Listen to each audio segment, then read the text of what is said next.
Muchas veces, absorbidos por el día a día y por las malas costumbres, terminamos haciendo cosas que entorpecen nuestro trabajo como diseñadores y a la postre pueden tener un impacto negativo en nuestra relación con los clientes y con el contexto mismo.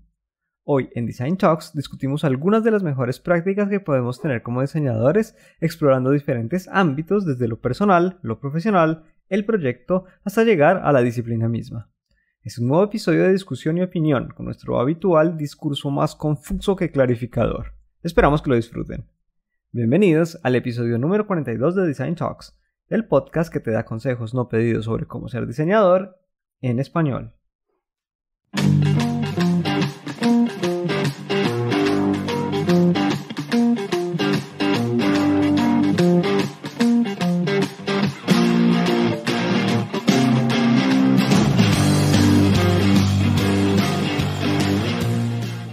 Hola a todos los diseñadores que nos escuchan, yo soy Andrés Calvache y a mi lado está Santiago Pinzón. Bienvenidos a Design Talks, el podcast que habla sobre diseño en español. Si es la primera vez que nos escuchan, suscríbanse a todas nuestras plataformas y, como siempre, un caluroso saludo a todos nuestros oyentes y a Santiago. ¿Qué más, Santiago? Andrés, hoy debo confesar que es una grabación extraña, estamos grabando a un horario peculiar, así que espero todo salga menos peor que lo habitual. No aseguramos nada, pero bueno. ¿Qué vamos a hablar hoy, Santiago? Hoy vamos a tener un capítulo de estos de pseudo debate. Vamos a hablar sobre mejores prácticas como diseñador o cosas, digamos que positivas o negativas que puede llegar a hacer el diseñador. Exacto, aunque puede ser controversial, es un poco qué caracteriza un buen diseñador y qué no caracteriza un buen diseñador o malas prácticas para un diseñador. Así que bueno, esperamos que sea interesante y útil sobre todo, ¿no? Pero primero, Santiago, vio que estamos en el top 3 de podcast de diseño en Perú. Eso vimos y estamos muy contentos, la verdad, muy felices por esto y pues que se agarren los que están de primero. Muchas gracias a todos ustedes, porque en realidad son ustedes, nuestros amigos peruanos que están siempre muy activos y les agradecemos mucho que nos tienen ahí y no tienen que bajar la guardia, ¿no? O sea, tenemos que seguir. No, el primero está esperando.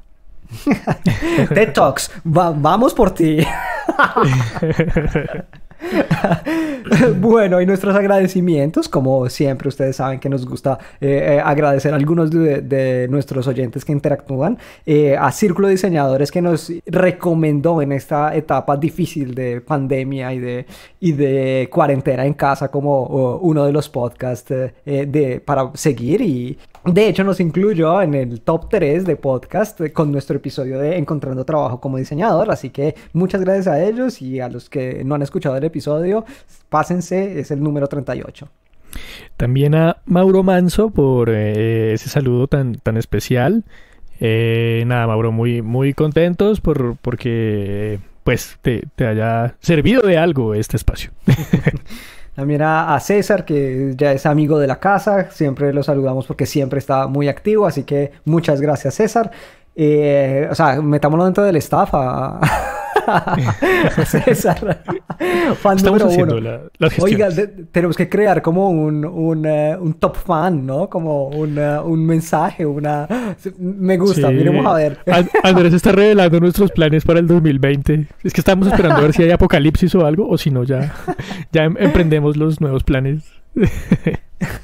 Bueno, y a toda la comunidad que nos siguió y que nos está escuchando a través de Antonio con nuestro último episodio, que con su difusión hubo varias personas que nos estuvieron compartiendo, como Yulisa, Arlen, Pau. Bueno, a todos ustedes muchas gracias y esperamos que escuchen otros episodios que también serán seguramente muy interesantes. Pero bueno, comencemos entonces con nuestro tema del día, ¿cierto? Estas mejores y peores prácticas como diseñador. Bueno, Andrés, ¿por dónde arrancamos? Que esto va a tener momentos difíciles. A ver, vamos a hablar desde estas prácticas respecto a diferentes puntos de vista, ¿no? O desde diferentes áreas, como por ejemplo el contexto, el cliente, el usuario, el mismo proyecto cuando estamos diseñando, o también respecto a las actitudes que el diseñador tiene que tener consigo mismo y en último momento sobre la disciplina, ¿no? Y la responsabilidad del diseñador dentro del contexto disciplinar. Así que bueno, empecemos un poco con este tema de la relación con el contexto, el cliente final, ¿cierto? Bueno, si empezamos por ahí, pues digamos que Andrés y yo charlábamos antes de esto sobre el papel principal, ¿no? Frente al usuario, al cliente, al contexto, y hablábamos de que finalmente es un mediador el diseñador. Exacto, yo creo que esa es una de nuestras principales características, ¿no? Nosotros tenemos unos usuarios finales, ¿sí? Tenemos un cliente o quien, digamos, paga por el diseño y quien, digamos, se encarga al diseñador para hacer algo, un artefacto, una pieza, para diseñar algo para un usuario final. Aquí hay siempre un tema de terminología, ¿no? Porque en general se habla de clientes o cliente final, pero yo creo que es una discusión interesante, ¿no? Porque yo siempre intento hablar de usuario, ¿no? ¿Quién es nuestro usuario y no quién es nuestro cliente final? Porque no necesariamente está comprando nada, ¿no? Y no es un cliente claramente del diseñador. Bueno, llevándolo al mundo real, el diseñador tiene varios clientes, ¿no? Uno es el cliente, digamos, que usa el producto, que usa la pieza que usa. Otro es el cliente que le paga por hacer eso. Y otro es sí mismo también, ¿no? Porque, bueno, ya hablaremos de eso más adelante, pero digamos que el diseñador tiene que ser un malabarista con ese tema, ¿no? Entonces hay que superar expectativas a varios niveles. Pero yo como, digamos, posición personal, creo que deberíamos también a nivel terminológico no referirnos a los utilizadores finales, para no usar las palabras, de nuestro diseño, ¿cierto? El último. No, a mí no me gusta y me parece que es interesante que nosotros podamos empezar a referirnos a él como el usuario, ¿no? También le quita el problema, digamos, bueno, esto puede sonar un poco socialista, ¿cierto? Pero el hecho mercantil, ¿cierto? De que hay un intercambio económico, ¿no? Entonces a mí siempre me gusta e intento hacerlo todo el tiempo de referirme como el usuario, ¿no? Quien usa nuestro producto de diseño y de hecho para aportar un poco de claridad, ¿no? Así el cliente para mí es quien paga, quien encarga el diseño y el usuario es quien goza, quien utiliza el diseño. Pero bueno, eso es como una reflexión personal. Sí, pero el cliente lo aprueba. El cliente es el que dice sí, lo hacemos, cambiémoslo, etcétera. Entonces el cliente también tiene ese poder de edición y de decisión. Entonces también el diseñador tiene que aparecer ahí como el negociador, ¿no? Como el hacedor también de digamos que proyectualmente de que las cosas funcionen bien. Y el intérprete, porque es que cada uno de los stakeholders, de los actores que intervienen en el proceso de diseño, ahorita estamos hablando de tres, ¿cierto? El cliente, quien paga, el usuario final o cliente final, bueno, como sea que lo queramos llamar, y el diseñador. Estos tres actores, cada uno, sobre todo quitando al diseñador, tienen unas necesidades, ¿cierto? Y hay una razón por la cual tienen la necesidad del diseño. Así que nosotros somos esos intérpretes, ¿no? De cuáles son esas necesidades del cliente, cuáles son esas necesidades del usuario final, cuáles son esas condiciones del contexto para poder, digamos, estar nosotros en ese punto de conexión en el centro. Sí, finalmente nos volvemos esa interfase entre el proyecto futuro y llegar a eso, ¿no? Entonces, saber manejar con equilibrio todas esas cosas es la parte fundamental para que no se vaya todo a un escenario no deseado, por decirlo de manera decente. Y hablando de malas prácticas, yo creo que hay una cosa que tenemos que tener muy presente nosotros como diseñadores en cualquiera de las disciplinas, y es que nosotros nos debemos al usuario final, ¿cierto? ¿Por qué digo al usuario final? Porque claramente cuando el cliente nos dice necesito y nos contrata, pues claramente sus necesidades van a ser escuchadas, ¿cierto? Porque si no, no nos paga. ¿Cierto? O no va a estar contento, o no va a volver, bueno, etcétera. O sea, él tiene unas necesidades que van a ser escuchadas y yo creo que por cómo estamos organizados en las formas de trabajo, siempre van a ser escuchadas, ¿cierto? Las que a veces nos olvidamos de incluir es esa del usuario final, ¿cierto? Entonces yo creo que esa es una de esas buenas prácticas, ¿no? Recordar que existe y que nos debemos a esa comunidad, a esos usuarios finales, y que a la final, intentando mejorar las condiciones o comunicar un mensaje o hacer un producto digital o no digital, pues a la final va a tener impacto sobre ese último. Así que siempre tenerlo en la cabeza. Bueno, Andrés, ¿y qué tal si entrando por ahí charlamos de que el diseñador siempre tiene que tener esta mentalidad de que lo que hace lo usará más de una persona, ¿no? Nunca diseñamos para un solo individuo o desde un solo individuo. Por eso, digamos que siempre tiene que estar atravesado por un colectivo, por un grupo, porque su pieza sea lo suficientemente interesante o útil para que un grupo pueda disfrutar de ella. Exacto, o sea, nosotros somos esos intérpretes y a la final generamos cosas que se pueden replicar muchas veces, ¿cierto? Si nosotros diseñamos un cartel, ese cartel viene impreso N cantidad de miles de veces y viene visto por N cantidad de personas, o un comercial, o una interfaz gráfica, o se produce un objeto, así que nos debemos a ese colectivo. Bueno, ¿y qué tal si charlamos respecto a los proyectos? ¿Cómo ve Andrés la cosa desde ahí? Otra de esas cosas importantes que tiene el diseñador es que crea lo que no existe, ¿cierto? Entonces, hace un proyecto sobre algo que, digamos que es el futuro, que tiene una visión, crea diferentes escenarios, ¿cierto? De esas cosas que no existen aún. ¿Sí? Entonces, eso quiere decir que tiene que tener esa capacidad de prospectiva, ¿no? Ahí les recomendamos el episodio que hicimos sobre Concept Design, habla exactamente de esta temática. Sí, digamos que esa parte de imaginar un escenario que no existe es una de las competencias claves que un diseñador debe tener y debe asimilar. Es uno de los componentes que un diseñador, por ejemplo, en un espacio interdisciplinar aporta de manera más potente, porque hace que los demás empiecen a comprender que se diseña para un futuro, ¿no? Que no se diseña para la situación exactamente inmediata, sino que también se va a crear un futuro nuevo por medio del proyecto, ¿no?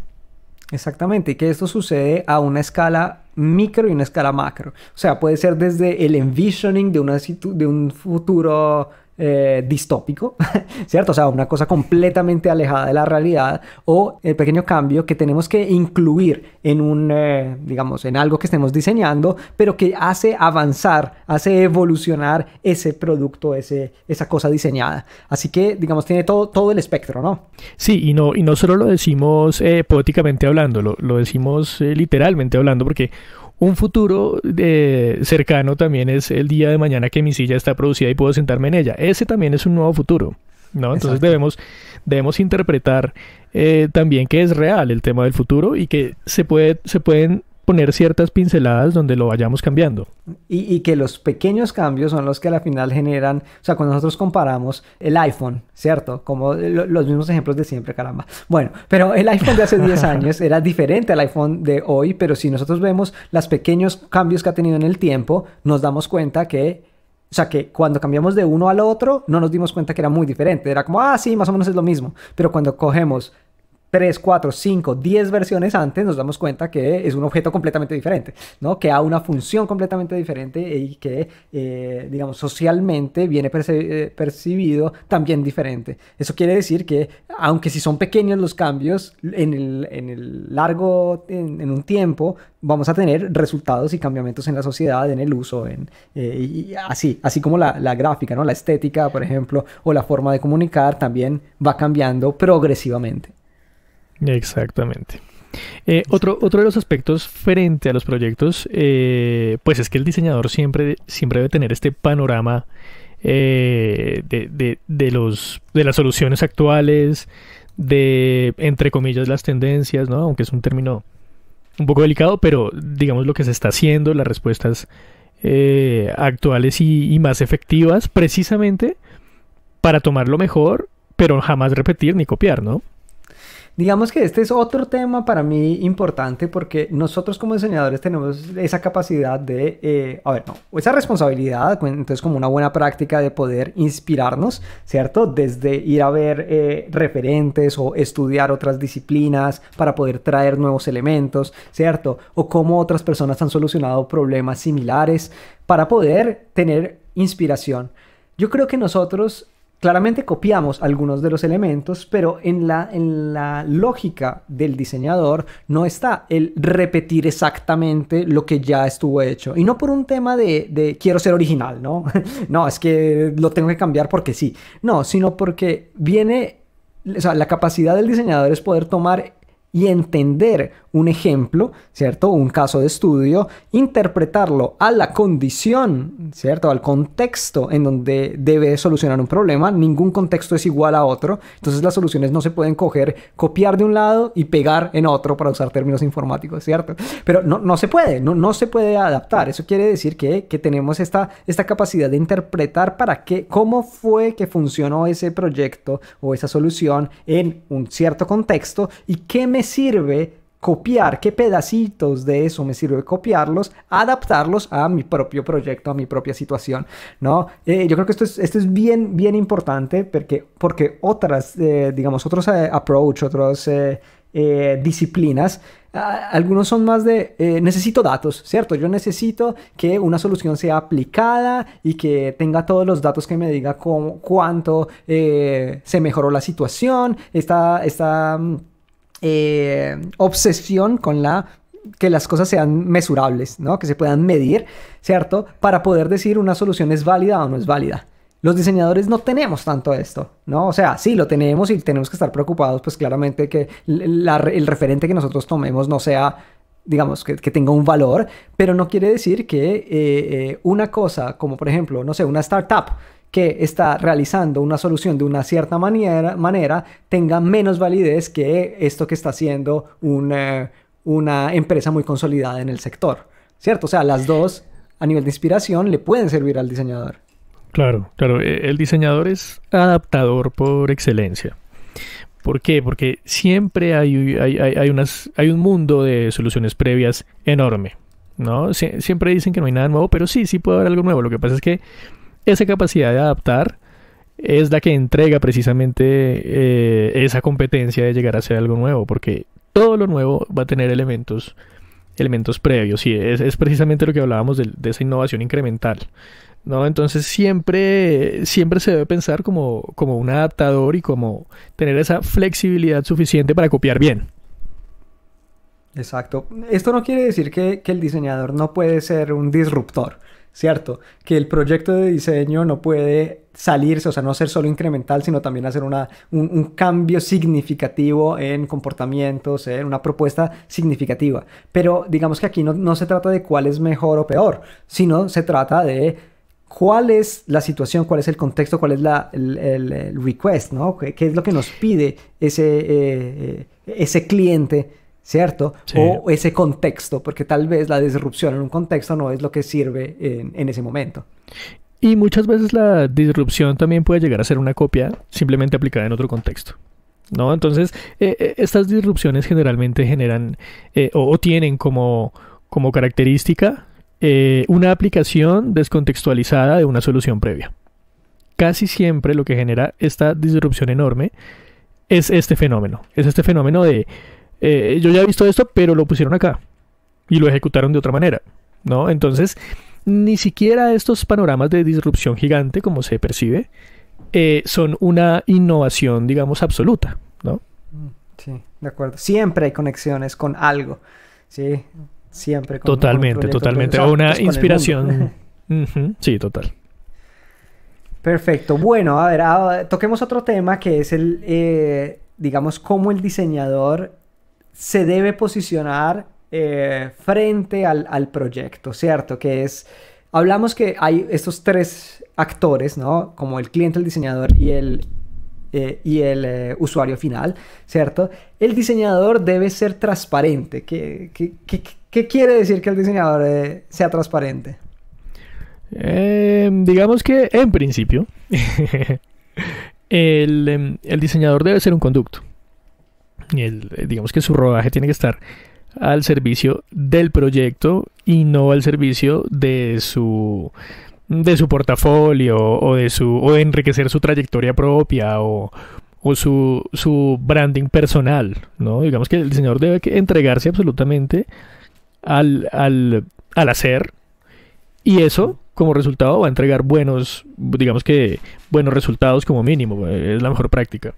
Y esto es un concepto difícil y complejo. Yo creo que muchos de nuestros oyentes vamos a tener como las críticas de un lado de acuerdo y otros en desacuerdo, porque el diseñador puede aportar un valor, además de metodológico, además de práctico, con su experiencia, ¿cierto? Como cualquier otra profesión, más diseñas, en nuestro caso, más experiencia tiene, más proyectos ha generado en diferentes contextos, pues más rico como profesional es y tiene un mejor criterio. Y para el diseñador el criterio es una cosa base, ¿no? Es una cosa formativa de su profesionalidad.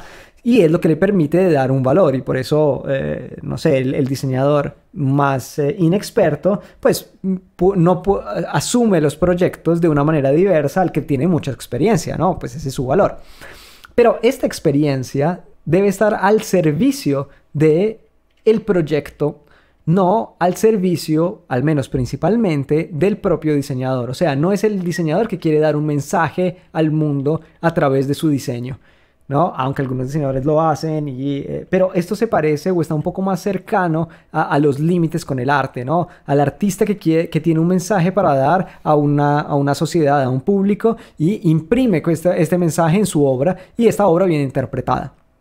En cambio, el diseñador no. El diseñador está intentando buscar qué es lo mejor para que el proyecto, ¿cierto? Y el cliente y el usuario final tengan la mejor experiencia posible. Entonces, él se vuelve transparente. Eso es lo que queremos decir. Es como él es una interfaz a través de la que pasa una interpretación, pero no es él el emisor del mensaje. Y también tiene esta diferencia de que el diseñador es un interpretador del mundo, de la necesidad y del contexto. O sea, absoluta y necesariamente centrado en la gente. Centrado en esta problemática que se plantea. En cambio, el artista es una interpretación individual. Entonces, cumple otros objetivos. Exactamente. El diseñador tiene que tener esta posición siempre de conducto, de interfaz. Porque si no la tiene, va a terminar siendo cruzándose con este mundo del arte, buscando su individualidad y su originalidad, que no está mal, pero que no es diseño finalmente. O al menos que no está en el centro, en el core del diseño, porque puede ser que esto se dé como consecuencia. Tú eres un buen diseñador, has hecho buenos proyectos, entonces porque logras hacer un buen diseño te creas una reputación, pero no porque el diseñador esté dando, tenga eso como en su agenda como la primera cosa. Exacto, el tema de la originalidad se da, sucede, pero no es lo primero que se debe buscar. No, lo primero que se debe buscar son los parámetros clave y exactos de resolución del problema. Y el tema de la originalidad se va dando con el tiempo y con la experiencia. Es algo que sale prácticamente solo, desde la transparencia del diseñador. Exacto, o sea que el proyecto que estamos haciendo es más importante que el portafolio o que la marca que estoy creando como diseñador, ¿cierto? Entonces, las decisiones deben ser tomadas para conveniencia del proyecto, no para conveniencia propia como diseñador. Bueno, Andrés, ¿qué tal si dejamos descansar a nuestros oyentes y vamos a la pausa, y después de la pausa charlamos de otras cosas que nos parecen interesantes sobre este tema?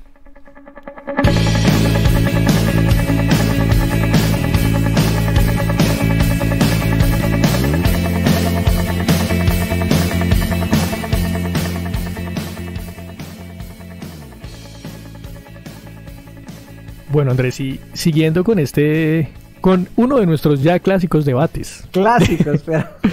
¿Qué tal si... Sí, clásico, o sea, una cosa pues, una tradición gigantesca. ¿Qué tal si charlamos del diseñador respecto a sí mismo? Metiéndonos un poquito en los chiros. De acuerdo. Hablemos entonces de como algunas consideraciones respecto al diseñador consigo mismo, ¿cierto? Por ejemplo, el proceso. Por ejemplo, el diseñador piensa haciendo, ¿cierto? El diseñador hace. Esta es una de estas contradicciones, o no contradicciones, pero consideraciones más bien, por ejemplo, versus el design thinking, ¿no? Que es como pensamiento de diseño, pero ¿y dónde quedó el hacer? Sí, una característica del diseño es que el diseño se va autoconstruyendo. Si el proyecto no arranca y no empieza a bocetarse, si no empieza a ver ideas y tratar de ejecutarlas, no se puede llegar a un desarrollo óptimo. Siempre tiene que haber ese pequeño desarrollo, así sea autoconstructivo, pero siempre tiene que haber una construcción desde alguna base. Entonces, si no hay un hacer, queda muy difícil que la solución, entre comillas, final funcione. Sí, y que nosotros usamos como diseñadores, nosotros usamos el hacer para poder ir hacia adelante en el desarrollo del proyecto, para pensar. ¿Qué quiere decir? Que hay otras disciplinas, digamos, para avanzar en el pensamiento, simplemente piensan, ¿cierto? Nosotros cogemos las herramientas y hacemos los prototipos, no solo para poder decir, mire, este es el producto final, sino lo hacemos para poder analizar nuevas variables que no se nos hubieran venido a la cabeza si no hubiéramos comenzado a hacer, ¿cierto? A rayar, a hacer mapas conceptuales, a investigar, pero empezar a formalizar de alguna manera. A veces nosotros podemos hacer un prototipo desde el inicio del proyecto, simplemente para poder hacernos las preguntas adecuadas. Así que esta es una característica del diseñador que hace, ¿cierto? Entonces, el design thinking está muy bien porque nos ayuda a pensar antes de hacer o digamos, a ejecutar, porque a veces nos olvidamos que tenemos que pensar, ¿no? Entonces, es como que tenemos todo el hacer, pero nos olvidamos que tenemos que estructurar todo un proceso antes y en nuestra cabeza para poder hacer mejor. Así que existen las dos partes y las dos partes son muy importantes dentro de las buenas prácticas del diseñador. Y es una de las fallas del diseñador también, que se tiene confianza, ¿no? Entonces arranca sin hacer una contextualización y una interpretación previa, y muchas veces saltar al hacer de una vez tiene sus consecuencias negativas, porque muchas veces hay que retroceder y decir, ay, tengo que pensar. Pero ¿sabe qué?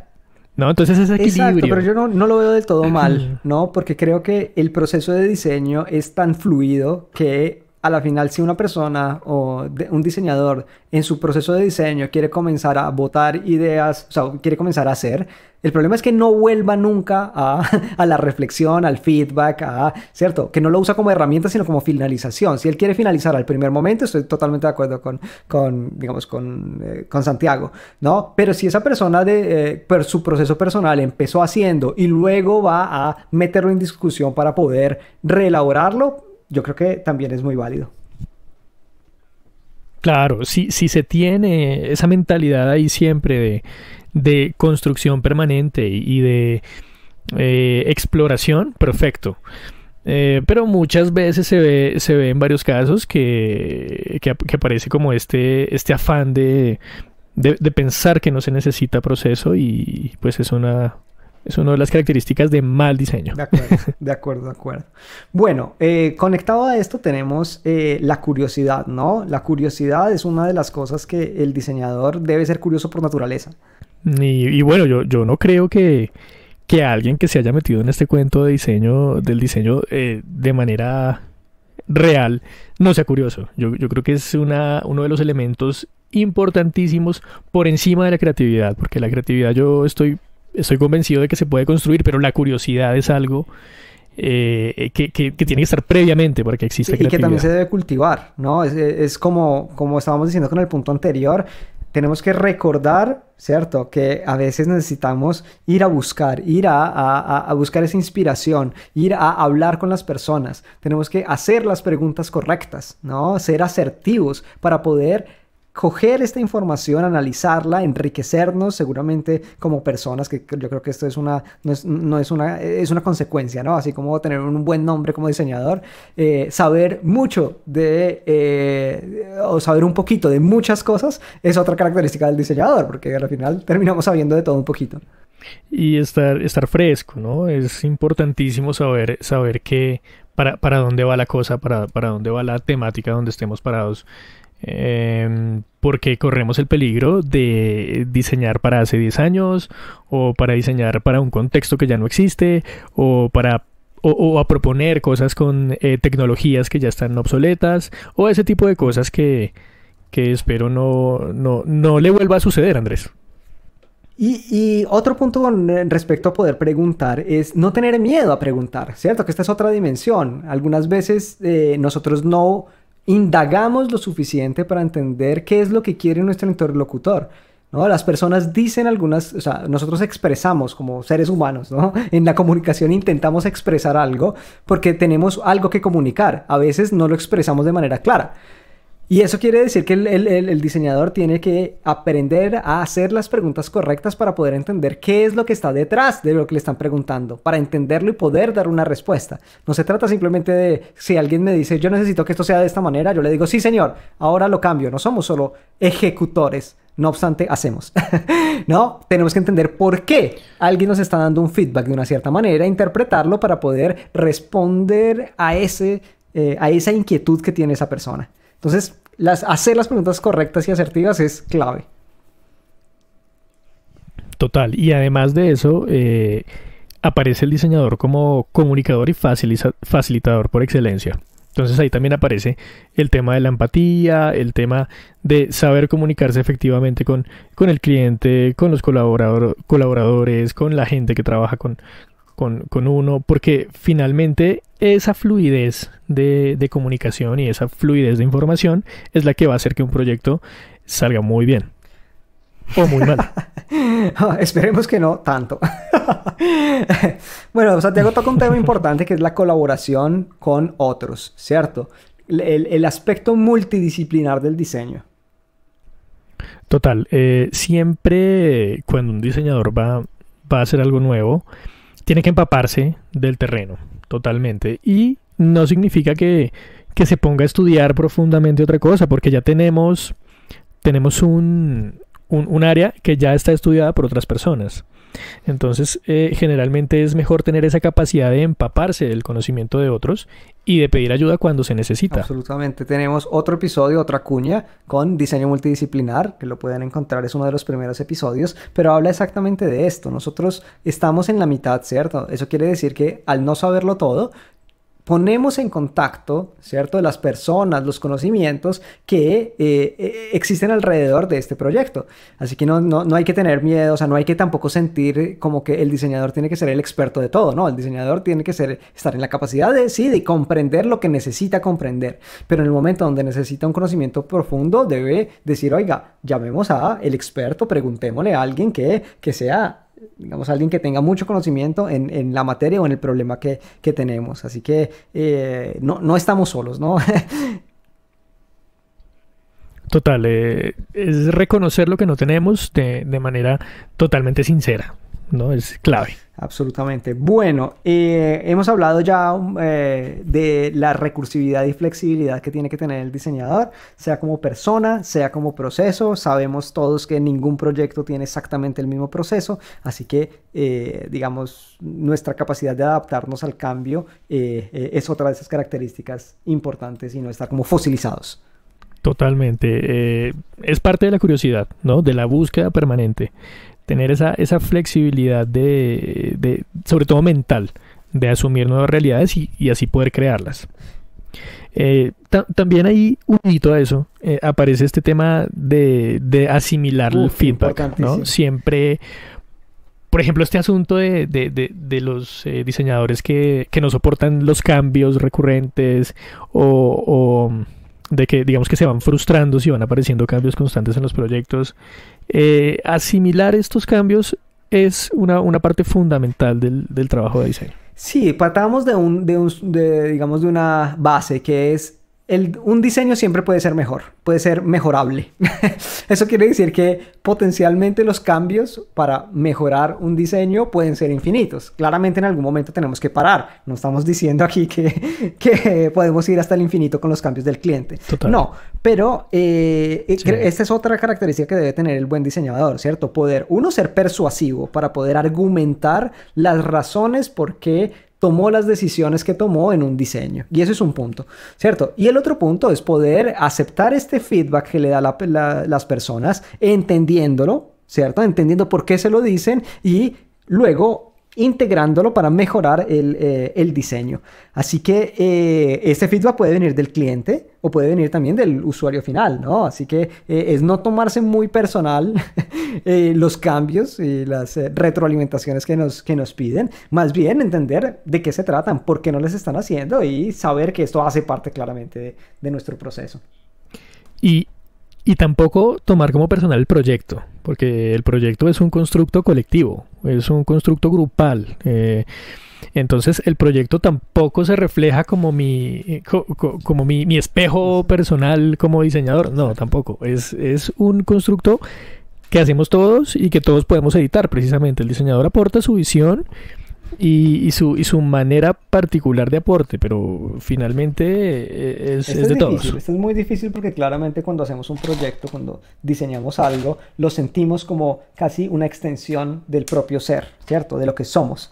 Y poder hacer poder desprendernos de ese objeto diseñado, de ese elemento diseñado, es algo muy, muy difícil. Por eso también el feedback que alguien nos hace sobre el objeto diseñado lo tomamos como si fuera un ataque personal, cuando en realidad pues, no lo es. Pero, o sea, esto es como una buena práctica, pero sabemos que en la realidad es todo un proceso psicológico que tenemos que hacer como diseñadores para decir, ok, yo soy diferente, Sí, aparte del objeto diseñado. Así que, bueno, Este es un tema que va apareciendo con la experiencia. No es fácil, pero digamos que a medida que se van cumpliendo proyectos y se van haciendo varias cosas, se va comprendiendo que es el trabajo, que digamos que no es como decía Andrés, una extensión de uno mismo, sino que es resultado de una serie de cosas que se hacen, de reflexiones, de ejecuciones, que indudablemente, sobre todo en el caso del diseño, termina siendo grupal y colectivo, así sea cliente-diseñador, pero es una cosa colectiva, así sea de dos, es colectiva. Absolutamente. Bueno, hay un tema también muy delicado que he visto en personas, en no diseñadores, sobre todo en no diseñadores que están empezando a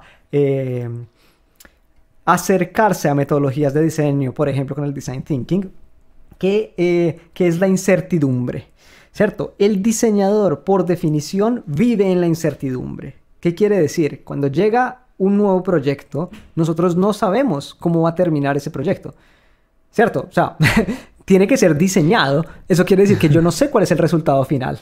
Eso quiere decir que, por definición, hasta que yo diseñe, no voy a tener la certeza de qué es el proyecto. Entonces vivimos en un estado continuo, perpetuo de incertidumbre. Y si no te gusta la incertidumbre, no deberías meterte en esto, porque es nuestro estado permanente. Muchas veces ni siquiera sabemos qué vamos a diseñar, qué tipo de pieza. ¿No? Muchas veces esa es la interpretación del contexto la que nos entrega esa información. Y cuando nos la entrega, tampoco sabemos cómo va a ser. Son como finalmente. Pistas, ¿no? Es como... Y muchas veces cuando y cuando la entregamos, tampoco sabemos si esa pieza va a funcionar porque necesita una serie de tests, necesita una serie de comprobaciones y necesita otros ojos que la vean.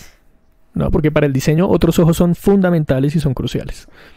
Entonces, la incertidumbre va a ser permanente. Incluso cuando tú entregues y te paguen por eso, va a continuar la incertidumbre porque no vas a tener una certeza de que esto funcione totalmente, de que cierto elemento pudo haber cambiado, de que nunca está finalizado el elemento de diseño. Entonces, creo que hay que tener esa conciencia de que la incertidumbre siempre va a estar, siempre va a existir en cualquier etapa del diseño. Absolutamente, absolutamente.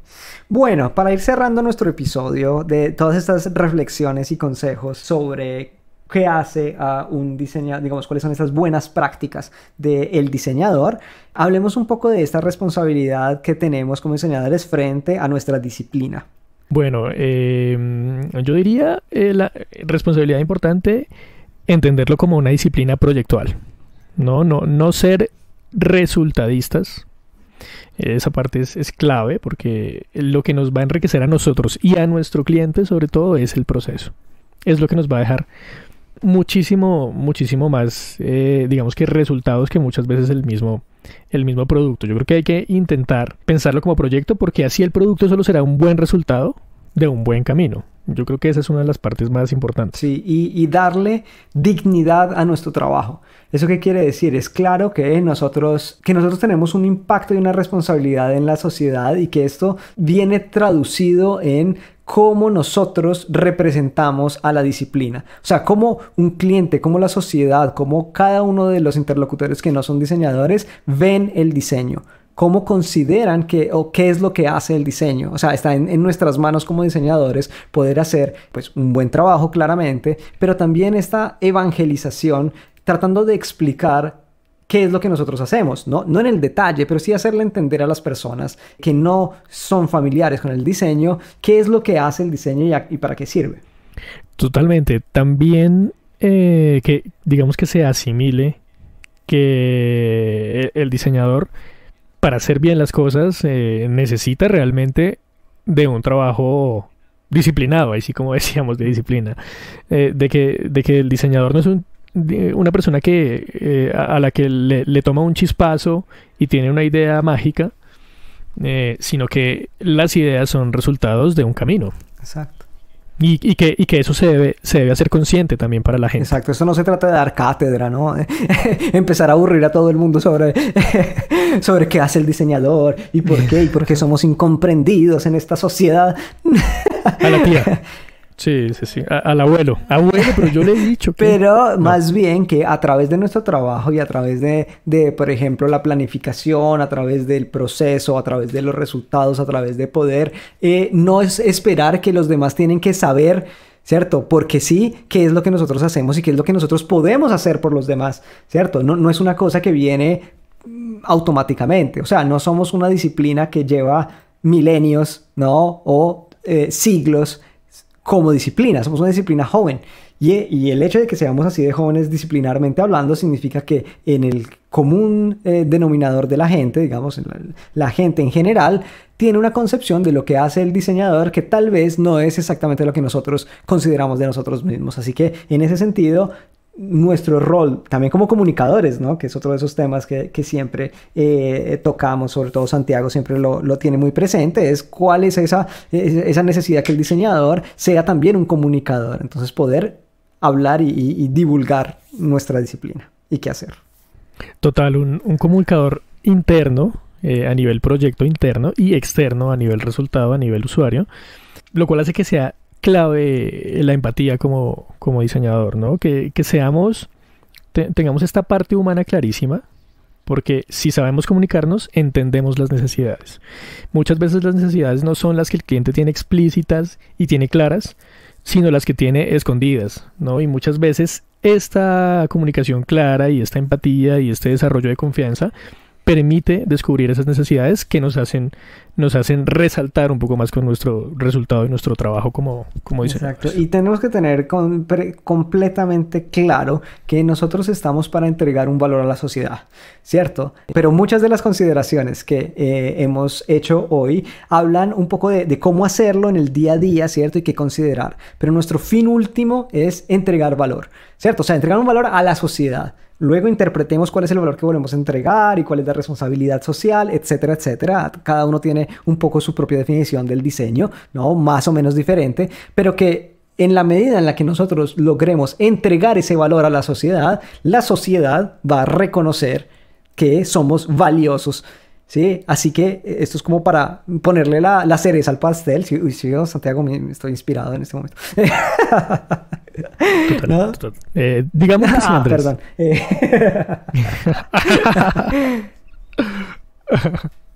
Bueno, amigos, esperamos, yo creo que ya llegamos al final de nuestro episodio porque ya hemos hablado demasiado y tal vez demasiado incoherente. Sí, así Andrés, que sí. Esperamos que esas reflexiones les sirvan. Yo creo que a veces necesitamos estos espacios porque nosotros hablamos tanto que en capítulos con invitados no podemos, entonces también necesitamos, entiéndanos por favor, estos espacios de charla. Entonces esperamos que pues haya sido de alguna manera interesante para ustedes el capítulo de hoy y recuerden seguirnos en todas las plataformas.